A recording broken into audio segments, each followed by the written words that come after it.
This is the I Heart My Life show.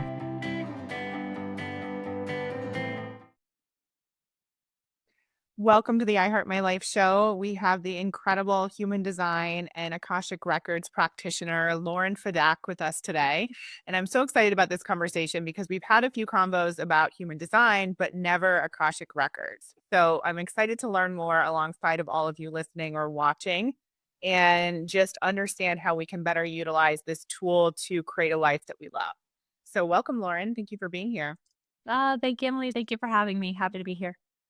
So tell us a little bit about human design and Akashic Records, just to set the stage. What are they and how do they differ? Sure. So, human design is essentially taking a whole bunch of modalities, ancient modalities and modern sciences, things like the I Ching, the Kabbalah, astrology, the tree of life, the chakra systems, as well as quantum physics. And it's kind of mapping out your energetic blueprint. So, a lot of the behavioral traits or expressions that really you're here to navigate through life. And it really kind of showcases this natural way of how you're meant to orient the world. It has nothing to do with your nurture. I want to preface that because the nurture comes from the conditioning elements or the programming, aka from your family or from your school, your environment, society in general. Human design really is just a map of who you naturally are without any influence. So there's that element. And it's really kind of this practical tool that I use coupled with the Akashic Records. Akashic Records, where it's more in the esoteric realm of things. So a lot of people describe it as, think of a library of your soul where it holds every story that your soul has ever experienced, is experiencing, and will experience. And every single person has an Akashic frequency that they can tap into, aka your soul, to answer any questions as it relates to your purpose, past life, lives, and lessons maybe that you're here to learn in the current lifetime, as well as any limiting beliefs and things like that. So the things that I use with the human design and the Akashic records, I kind of like to blend the two and kind of use the Akashic records to kind of guide me in conversation alongside of the human design to pinpoint what is needed for you in the now, because the Akashic records is, when you're tapping into it, it is focused very much in the now and what you need to hear in the now and what you need to know in the now. So that's kind of how I use both of them. I love it. And I know human design is based on your birth date and your birth location and birth time. How do you figure out your Akashic Records? You don't have to figure out anything in the Akashic records. All you have to do is just sit in meditation, essentially. There's usually mantras to help connect, but really it's just you accessing your records, asking the keepers, or they're considered the lords of the records. These are beings that actually have never incarnated, but they oversee the Akashic field.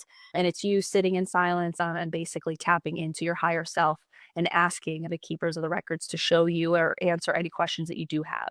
So it's not like you need to input it into anything because this is a you and the divine connection, within. Amazing. Okay. So for everyone listening who's a little bit skeptical, I'm curious to know, so how do you access those? How do you access somebody else's records? So when I access my records, I usually do an opening mantra just to get into that space to kind of get like a clear channel, kind of grounding in a sense. And with the permission, if I'm accessing someone else's records, I need their permission in order to do so. So really just stating your legal name. For example, if I say keepers of the Akashic records, please open the records for, and that person's legal name, because your name holds a frequency, and that's the frequency that it's connecting to with the Akashic field. And being able to then say, in all names used in this lifetime, please create a safe and sacred space for my highest good and healing. And then you say the records are now open 3 times. And that's how I get into the space. However, I'm kind of always accessing them. It's not like you need the mantra. It's really kind of just understanding your clairs and knowing when you're in and out of your records and kind of setting up those checkpoints, or just understanding if I'm in the records, usually my hands are tingling. If I'm not in the records, my hands aren't tingling. So understanding your clairs for when you're connecting, that's how I navigate it, at least. But there's so many different ways that people connect because their clairs can be different and they can be blended. But yeah. Is there any way to do a demonstration today? Yeah, we can definitely do that. Okay, I think that'd be really cool for people just to understand what we're talking about and see it kind of firsthand if you're open. Yeah, sure. So maybe we can do like a general message. How do we want to navigate it? I need some sort of intention going into it. Yeah, so whatever you would do with somebody when they're first starting out, that's what I would be curious about. Maybe, I can give you a specific question, or I think the intention for me would be to understand, for me personally, if you can do it for a person, what guidance there is right now for me in Mhm. my life. I don't know if that's too broad. Mm, But that's if I okay. was doing a session with you, that's what I would ask is what is in the now, what is the guidance for today? Okay, yeah. So what I'm gonna do here, I'm just writing down here because I like to take the name and actually put it on paper here. Okay, so it's just Emily Williams. Emily Williams. That's obviously my married name. Is that okay? That's totally fine. Is this the name that's on, all your legal, records Yeah. as of right now? Then yes, that's what we're tapping into. Okay, so bear with me one second. Let's just both kind of close our eyes for a second and take a deep breath. And then exhale. This just kind of helps ground a little bit, just to kind of get focused. All right. So how I typically do this is when I open the records, I'll then kind of let you know what I'm feeling when I'm in your records, when I'm in your frequency, and then kind of go through. I do like an energetic scan, and then we'll ask the question of just like general guidance of what you need to know today. And also at any point in time, just stop me, ask questions, but we'll do like a quick little mini read. Okay. Okay. Keepers of the Akashic Records, please open the records for Emily Williams and all names used in this lifetime. Please create a safe and sacred space for our highest good in healing. Her records are not open. Her records are not open. Her records are not open. Okay, so instantly when I get in here, so just so you know, like my clairs, I have claircognizance, clairvoyance, and clairsentience. So it's like I have the feelings, the tingling, and also the knowing that drops in. And you can keep your eyes open, obviously, Emily, but my eyes you'll see they'll be closed a little bit because it's easier for me to concentrate. So when I'm dropping in here, there's a lot of activity within the eye space right now. It's kind of like seeing, looking, it's constantly going back and forth, like wanting to have clear vision on something. Also, the throat's a little bit tight right now, almost like a little nervousness in a way. And also I kind of feel it in my chest here. So let me just sit with this for a second. It's very, very focused, like, you're hyper focused. You're very much like, very, like, straightforward. There's not a lot of peripheral vision happening here. It's very, like, closed and, like, one track. Is there something that you're looking for? Is there something as it relates to what's happening with you right now and as it relates to your eyes and your vision and what you're trying to see or what you're trying to do? Because it's very, very Yeah. tense here. It's, like, kind of sporadic, like, my eyes keep flickering in and out. Yeah, I've been using the computer a lot the last few days and like really like building out a lot of stuff and my eyes are like very strained at the moment and it's like Yeah. too much computer. Yeah. And so I'm working on reaching a big financial goal and so that's like the laser focus that you're probably seeing. Yes, yeah, it's intense, girl, it's intense. It's almost like there's also, like it's like having them so when I say them, so, like, I have my spirit team, and then I'll call in yours, and it's like and sometimes I'll do this in my mind as well, so I apologize if I'm not verbalizing it out loud, and that's where you can slow me down. But it's almost like they want you to put, like, this, like, cooling mask over your eyes to rest, to breathe, like, you're on the track, you're accelerating, you're going, but there needs to be some slowing down because there's definitely, like a crashing point that could happen if you're not resting. And Mhm. if you don't have eyes on, like, a panoramic view of what's going on. So there's also, like, they're encouraging some rest with that because again, it's very, very, very tight in my eyes. All right, so let's ask real quick. All right, keepers of the Akashic Record. What does Emily need? What is her guidance that she's looking for at this time? It keeps coming back to this clarity aspect. Hold on. So when you think about the fact that you're on this one track mind right now and you're pushing, the slowing down, like that's the biggest message right now is like the rest and receive. It's like having more of the receiving, having more of the laying back, and it being more so in the feminine, waiting to be taken care of and actually being nourished versus you doing nourishing, versus you doing the providing. So it's wanting you to tap more into that side of yourself because the masculine side is really going to start to burn out and it's going to start to cloud a lot of your visioning of what you're originally wanting to accomplish. So it kind of just now I kind of like just see like this bed of you resting, something on your eyes, but there's also like people around you, like you're needing to allow other people to take care of you. Maybe you're taking more care of other people, like you're pouring more into others than you are yourself right now. That's kind of what's coming through at the moment. And the eyes, yeah, just kind of keep going crazy right now. So with that, what's kind of going on as it relates to you pouring energy out within others or within your project?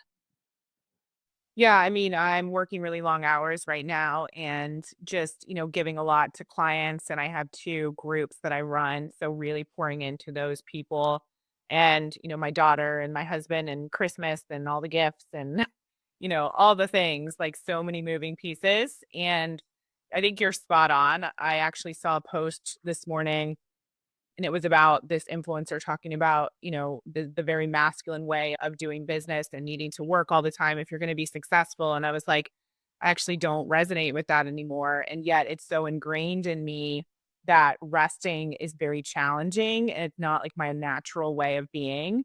And there's still like this part of me that's like, to get to where I want to go, I have to work harder. When you're speaking, I'm getting like full body chills. That's usually like confirmation of what you're saying is yep, yep, spot on. Like you know this, and it's also yeah the ingraining is also like the subconscious, like your autopilot, like your body's just moving because your body's used to moving that way, and because you need to expel so much energy, it's like you're thinking that by doing it this way, you're being productive with that energy, but in fact, you're doing the opposite. You're burning yourself out. You can be productive and exhausting energy other ways, whether that is taking walks or exercising or doing things that are not as mentally heavy or like it brings me here to like the heart, like overly desiring things like pushing or forcing, just again allowing space to receive. So yeah, it's like slowing down and being able to understand the feminine doesn't have to sit around on her ass all day, excuse my French, and just be taken care of on and doted on, but there has to be some inner work, some inner reflection. Use this time as like hibernation. I see like cyclical work. I see like seasonal work, like being able to kind of craft your business or to craft your work and how you operate seasonally. Start to go with the seasons more. You don't always have to be on. There also has to be some sort of like letting go so you can let more in. And right now you have to be able to let go a little bit more. Hmm. Yeah, that really resonates. I have this desire to actually take all of December off and I haven't yet gotten there, but like I have this dream of having this beautiful mountain house and just being able to write and like enjoy the snow and the cold and the family and the fires and just really, rest and like hibernate for the next season. Yes, yes, yeah, I got the chills again. Yeah. Yeah. Thank Um, you. you're welcome, you're welcome. Let me just ask real quick if your team or the Akashic Records, the keepers have any final messages. So your team kinda is, like, saying that you're doing a great job, you should be proud, and they are proud. I don't know who they are, but it's saying, like, everybody's proud, it's okay, everybody's proud. That type of thing with a smile. So, you're doing whatever you're doing, yeah, keep doing it, but fill your cup back up. Straight, have some time for yourself because 'cause you're not gonna be able to keep giving or you're gonna burn out. So, yeah, it's kinda like angel claps? Good block. I love that. Um, of course, of course. All right, hang tight. Let me just close out the records real quick just so we know that we're out. All right, so keepers of the Akashic Records. Okay, thank you for the knowledge, wisdom, information, and healing that you provided for Emily today.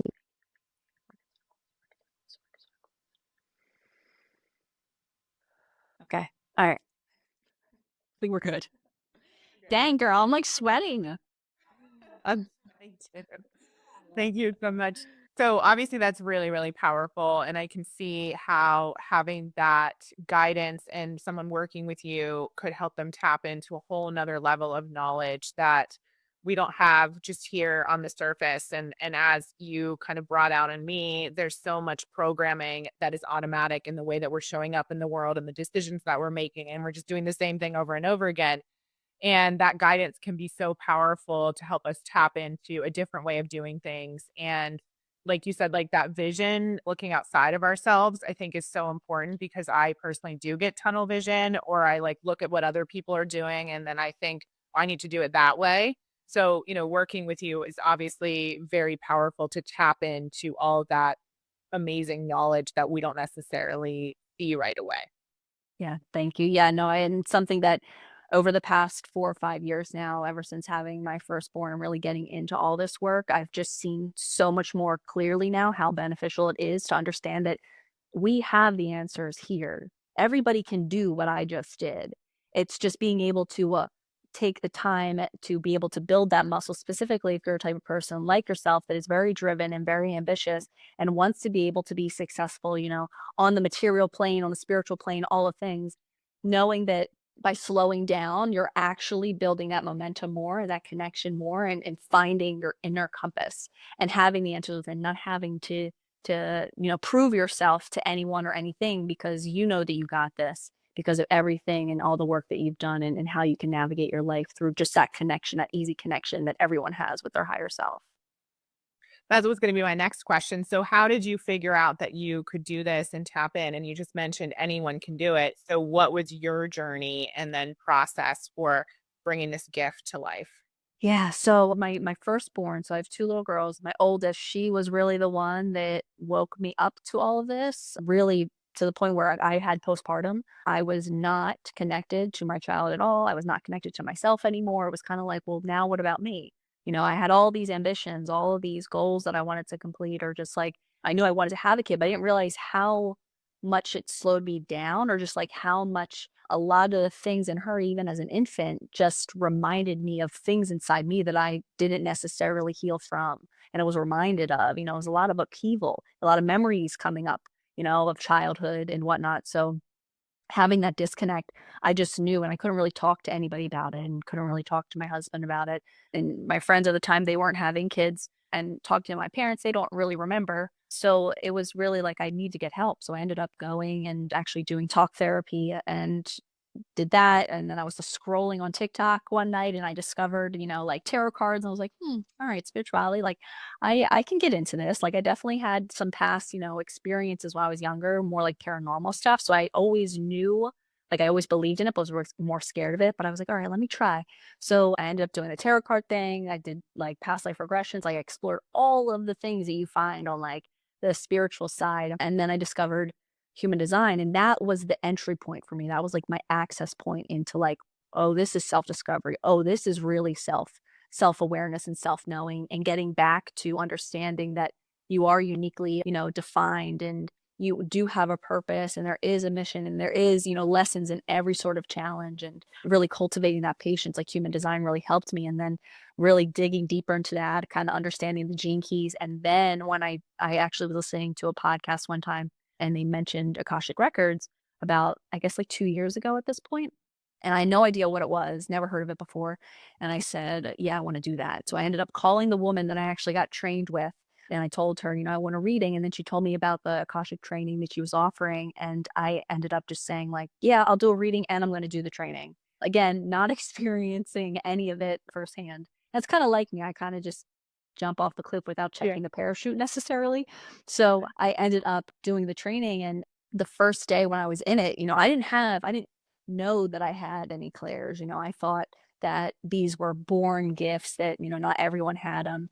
And I still felt like that on my first day of training because I was one of like 2 out of 15 of us that really experienced nothing. Like when I would sit there, I'd be like, all right, I just see darkness.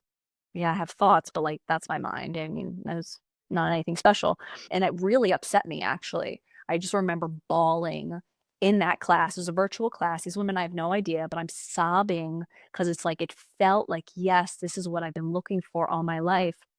But I can't connect, and I'm just, like, yearning to connect, like, clearly on a soul level, it wants to be able to come home, but I wasn't able to necessarily identify or understand what these clairs were for me. So, working with my teacher, Heather, and understanding what claircognizance was, understanding what the voyance and the audience and all the things were, and having to practice and understand, okay, since claircognizance is my strongest, understanding that those intuitive hits that we get, those thoughts, and then that second thought that comes up to question, that second thought that comes up to question, that's That's really the ego mind, or, my human self questioning what my spirit, or what my team is giving me, or what my higher self is telling me, that intuitive connection. So understanding and kind of being disciplined in the fact of, that first hit is the cognizance, and the other second thought is just kind of like, need to quiet the ego down a little bit. So really practicing and understanding that aspect, and then the clairvoyance.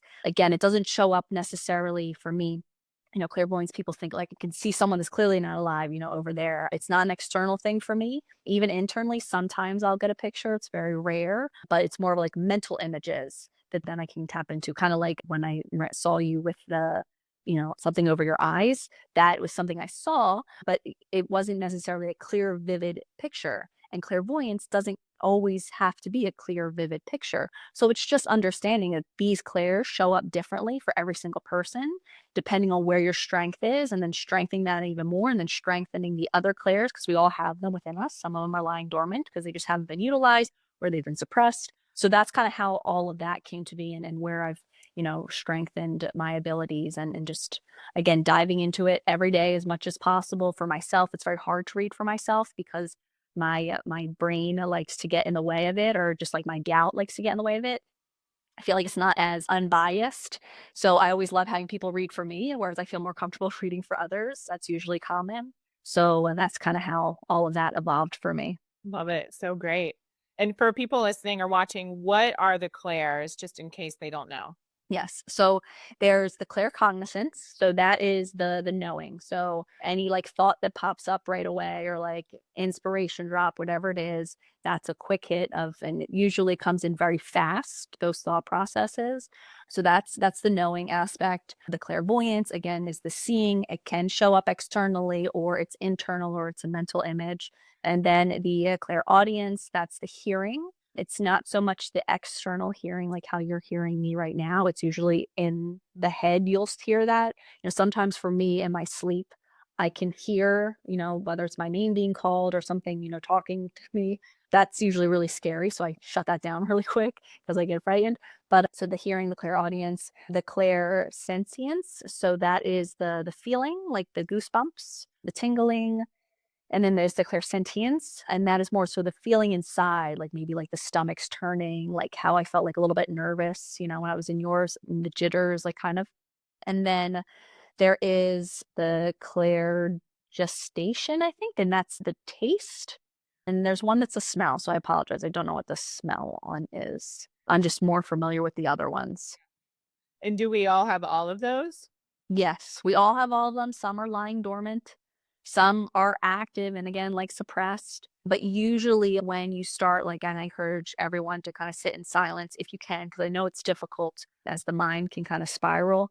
But just being able to kind of sit in silence and to kind of witness the thoughts that are coming in. What are you feeling in your body, even if it's maybe like a pain in the foot? Because all of those, is that feeling in the body is a signal of something. So taking that awareness, and being able to place it where it's at in the body, and again, listening to anything that comes through, anything that you see. That's kind of how you start to realize, like, what are you more strong in. So for me, again, the claircognizance, and then the sentience, and then the voyance. I notice that it comes in quicker for me when I'm sitting in silence. One of the things that I'm really passionate about is helping women create a lot of wealth. And I always say that I can see where somebody is blocking money just speaking to them for a few minutes, or even not even talking, just like being in their energy. So, what would you call that? Mm. Oh, that's like clairvoyance. That's a way of seeing. So see how that shows up for you? It's like, it's not necessarily you're closing your eyes, you have a picture, but that's definitely clairvoyance. And there's probably coupled also with claircognizance. That claircognizance is tied to the voyance, or the audience too. Their audience. So definitely you got those clairs, girl. And when you work with people, like what are some of the stories around transformation and ways in which you've supported your clients or students through realizing these gifts? Yeah, so it's more so, a lot of it has to do with the throat and like speaking. And this is because it's really part of my growth and my evolution. And as you probably noticed, you're attracting people that have similar situations to you, or are going through similar things to you. or you've already been there and you're able to help them. So for me, it's really been about not necessarily helping them with their clairs, but it's more so identifying specifically with their human design and understanding in their Akashic records the limiting belief systems that they have a lot to do with the throat chakra itself, and not necessarily being able to speak their truth or activating, the gates or the energies that want to be able to express, because this is our manifestation center. This, when we speak about something, it then implies that we're moving forward in action, so we're able to bring it forth in the material plane. So it's really about understanding the power of your voice and how that is a huge magnetic attractor, and what you speak about comes about. So it's been like a lot of people that, specifically this one woman really was struggling on how to get her message out, or like her authority platform, if you will, with her business. And she had a lot of gates within her throat, a lot of activity within her throat that she wasn't necessarily expressing in the here and now, because she has one of these gates that's called the gate 20, which is the gate of the now. And to be able to express it in a way where it kind of comes out, that it's just in the moment and doing it very spontaneously, but in a form that is more flexible to the rest of her design. And we discovered that really that authority platform was really podcasting and utilizing her voice more. And also another woman that actually is now speaking out all her services, kind of nervous to kind of put out her services. She really wanted to make sure that she was able to express herself fully in a way that she wasn't super shy about it, and knowing that at the end of the day, her voice, she actually had a lump in her throat. And because she wasn't necessarily speaking her truth to her family or to her friends, or even like what she wants to do in the world, it correlates with the body. So she's actually been humming and singing a lot, because even like being able to do that, and that was like an intuitive hit that I got, that I've done for myself way back when, and I had it for her. And she finally was able to kind of break free of having that lump, and being able to, because she's utilizing her voice more, and it's creating that energy to move forward. She's really seen a difference. And now she like hums as part of her routine, like her ritual every morning. And she's kind of like going opera style at this point. So just being able to really break open in the throat chakra has really been something that I've seen beneficial for people that I've worked with, and even like family members and friends. So it's also because it's part of what was my biggest hurdle, as well as like speaking about, even things like this. I hope you're enjoying the episode so far. Before we get back to the interview, I wanted to share a little something I think you'll find valuable. If you're looking for more clarity on what you want in life, or feel like something is holding you back, I've created a free Dream Life Guide just for you. It's a step-by-step resource to help you get clear on your goals and break through any mindset blocks that might be in the way. You can grab it at iheartmylife.com/guide. And as a bonus, I've also included a private podcast feed to go along with the guide to give you even more value and support. So head over to iheartmylife.com/guide to download it for free. All right, now back to the conversation. What is your human design type? So my human design type, I am an emotional manifesting generator, and I am a 2-5 profile. Okay. I should have looked mine up. I know I'm a manifesting generator, but I forget what Ah. type. I believe it's they call it QWERTY, and Okay. then I forget what the other numbers are, but I'll have to look it up. Yeah, you'll have to look up. So you probably have that channel of charisma. You probably have it that the sacral directly connected to the throat, I would Mm, think, which is I'll look very much. Yeah, please send it to me. I'd like to see it actually. Yeah. 'Cause I wanted to bring that up because I know a lot of people are familiar with the types in terms of human design, but can you talk a little bit about the gates and the channels in case people don't understand? And then, like, for example, the sacral authority, what that would actually mean? Yes. So, in short, so there's 5 types in human design, and types meaning like auras that are operating in the world today. So you have manifestors that I think make up 9% of the world's population. And manifestors, if that's your type, it is a very closed and repelling aura. So these individuals are really here to make an impact, aka be able to drive something with a lot of momentum. They're just really here to start something. Without any influence, because their aura is protected.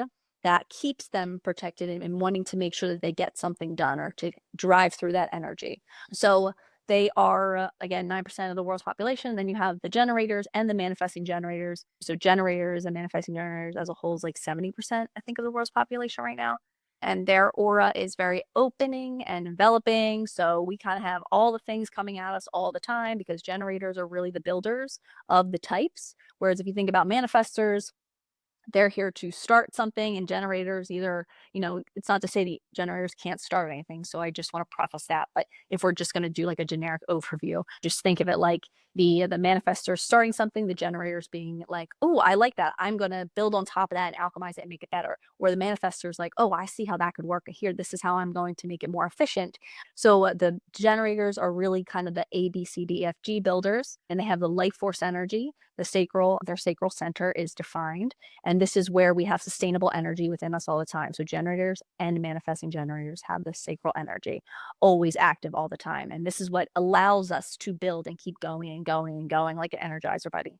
The difference between generators and manifesting generators is that the generators, they're a little bit quote unquote slower because they like to make sure that they complete each step. Whereas manifesting generators like you and me, we like to skip a couple steps because we want to get there in the most efficient way possible. However, that can always be a little bit in a detriment to the point where we can kind of miss some things that are crucial because we're just wanting to make sure that we kind of get things as quick as possible. And manifesting generators also, because they have a little bit of a manifestor in them, they also might not necessarily complete everything because their energy doesn't necessarily need to, or they feel bored, or they're not as stimulated anymore. So there's a little bit of that. And then you have the projectors, and think of the projectors kind of like the orchestrators or like project managers. They're about 20% of the world's population. They really can see from a 50,000-foot view and really want to give their advice, and whether it's solicited or unsolicited, because their energy is very absorbing and like focused. So they're really here to like penetrate other people's auras to really get to the core root of something. They work really well with one-on-one, or they work really well in a smaller group. And then you have reflectors, and reflectors are, I think, 1% of the world's population. Very, very rare. And reflectors are kind of like the mirrors, kind of showing the manifestors, the generators, the mani-gens, and the projectors how they're doing, because their centers in a body graph, when you're looking at human design, are completely open. They have gates or those numbers highlighted, but they don't necessarily make a channel that connect to highlight those, or what you see as like defined or colored in those centers. So they're very, very open. So they're feeling all the energy. And just so everyone knows, when you look at your chart where you're colored in, you're very fixed, meaning you have this energy always operating, accessible, and running within you. And where you're open, you're more susceptible for influence and conditioning because you are trying on other people's energy all the time, and you are kind of amplifying it back. So you're being a mirror and amplifying it back. So this is where it can become a little bit confusing or like tricky in navigating when you have open centers, understanding, especially like if it's in the solar plex, understanding if you have an open solar plex, is this really my emotions, or is this my husband's, my partner's, my friends? Because I'm feeling all the things, but I don't know why, because I felt just fine 2 minutes ago. So people that have defined aspects in their chart, they're really influencers. They're the ones holding the space in the room. And those people that don't have it defined, they're absorbing it and reflecting it back to that individual. So knowing what's your energy and what's not is very, very important. And that really just takes time and experimenting with your design and identifying, what your energy is like versus what somebody else's energy is like. Yeah, I found human design to be spot on when it comes to myself. We also had a reading for my daughter and my husband. My husband and my daughter are both manifestors. And so we had a reading for her when she was just a few weeks old. And it was super interesting just to hear a little bit more about how to actually parent her and what was going to work well and what wasn't. And there were also some really cool things that came through. The woman who did the reading said she was gonna be really into music, she was gonna be very, like, auditory, and she definitely is. She loves music, she loves to dance, and so, yeah, that was just really amazing to have that information and that insight, because I think in the past, we've had books that are general parent books, general, how-to books for the stage that your child is at, but in taking human design into consideration, you can really tailor your parenting style for the type of child that you have. Yes, 100%. And the fact that she's a manifestor and knowing that she's definitely going to wanna do things the way that she's gonna wanna do things, and giving her that autonomy and that freedom and that choice, and knowing that her energy is really wanting to be able to do things in a very impactful way is very helpful as a parent. And even, like, looking at their digestion and understanding how they eat. I grew up in a household where everyone eats at the same time, where we have to eat all the same thing, and knowing that everybody's digestion is actually different. So, like, for me, my digestion is considered one of the oldest digestion systems, which is like breakfast, lunch, and dinner, snacks in between. Like my body always needs to be fueled. Whereas my oldest is more so an alternating eater. So it's very plain and it's kind of like bird like she's picking. She's not going to sit down and eat a full blown meal. And I've noticed this with her. And then my youngest is more of this nervous eater. So she likes to have things going on, like whether it's the TV, whether it's music, and like walking around and eating. Like that's how her digestion is actually best, or so the way to digest food is best for her. So I even feel like that's super important, especially at a young age when you don't really know their personality yet, because they're obviously going to be shaped by, the parents, us, and all the things too. But like little elements like that, I think are very much beneficial and can be started at, 0. And how do you know that from human design? So the digestion is considered one of your arrows. It's Mhm. actually, I think, two of the top arrows there, and it would say it on the keynotes, like what kind of digestion that you are. I don't know how many there are. There might be like, I don't know, 7 or 8, but that has to do with your variables. So when you look at your human design chart, you have the arrows. There's top left, left, bottom right, and that can show you digestion, how your brain activity works, aka like if it's left arrow, you're more active brain, so you are more of the strategic thinker, or if it's right, it's more passive, it's kind of bigger thinker, or like you kind of oversee the bigger things. You're not necessarily in the weeds or the details of what it is. And even environments, like understanding your environment arrow, which is like the bottom left, and knowing like how your energy likes to show up in that environment. For me, I am very much a person that needs to have a lot of diversity going on, but also kind of having it's considered artificial shores. So having a place where I can sit in between two opposing things,